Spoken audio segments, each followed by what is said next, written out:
Salut à toutes et à tous. Aujourd'hui dans cette vidéo, on va vous parler des tsunamis. Vous avez peut-être déjà vu ces images impressionnantes. Le 26 décembre 2004, au large de l'île indonésienne de Sumatra, un séisme sous-marin de magnitude 9,1 à 9,3 provoque un tsunami dévastateur.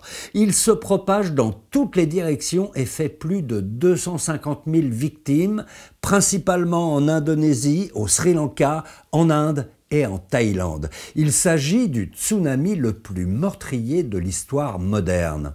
Pourtant, le bilan humain aurait pu être beaucoup moins lourd si les populations avaient été prévenues à temps. C'est pourquoi, après le drame de 2004, la communauté internationale s'est retroussé les manches pour mieux prévenir et se prémunir contre ces monstres des mers. Mais d'ailleurs, c'est quoi exactement un tsunami? On voit ça tout de suite ensemble. Dans la grande majorité des cas, les tsunamis sont causés par des séismes sous-marins.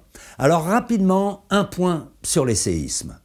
La surface du globe terrestre est composée de plusieurs grandes plaques, les plaques tectoniques, qui se déplacent en permanence. Lorsque deux plaques tectoniques frottent l'une contre l'autre, les roches de la croûte terrestre accumulent de l'énergie. Quand les tensions sont trop fortes et trop importantes, la plaque atteint un point de rupture et casse brutalement. C'est le tremblement de terre. Quand un séisme se produit en mer, le fond océanique peut se déformer sur plusieurs dizaines de kilomètres en s'effondrant ou en s'élevant de part et d'autre de la faille.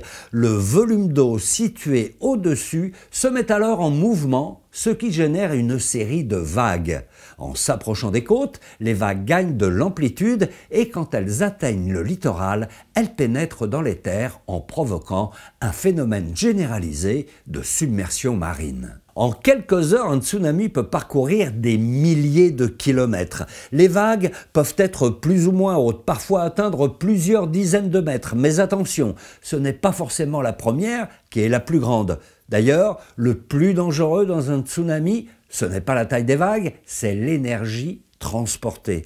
Car c'est une énorme quantité d'eau qui se déplace à grande vitesse sur une très longue distance. Donc même une petite vague de moins d'1 mètre peut causer énormément de dégâts en pénétrant loin dans les terres. Vous l'aurez compris, on ne sous-estime pas un tsunami. Petite précision, à part les séismes, d'autres phénomènes peuvent provoquer un tsunami. Un glissement de terrain, une éruption sous-marine ou encore une avalanche de débris volcaniques qui chutent dans l'eau à grande vitesse. Il faut aussi savoir que les tsunamis se forment parfois dans des lacs. Bref, dans tous les cas, les effets sont les mêmes. La vague emporte tout sur son passage. Les personnes, les constructions, la végétation. Elle peut même entraîner des accidents technologiques, comme ce fut le cas d'ailleurs au Japon en mars 2011, lorsqu'un tsunami a provoqué la catastrophe nucléaire de Fukushima.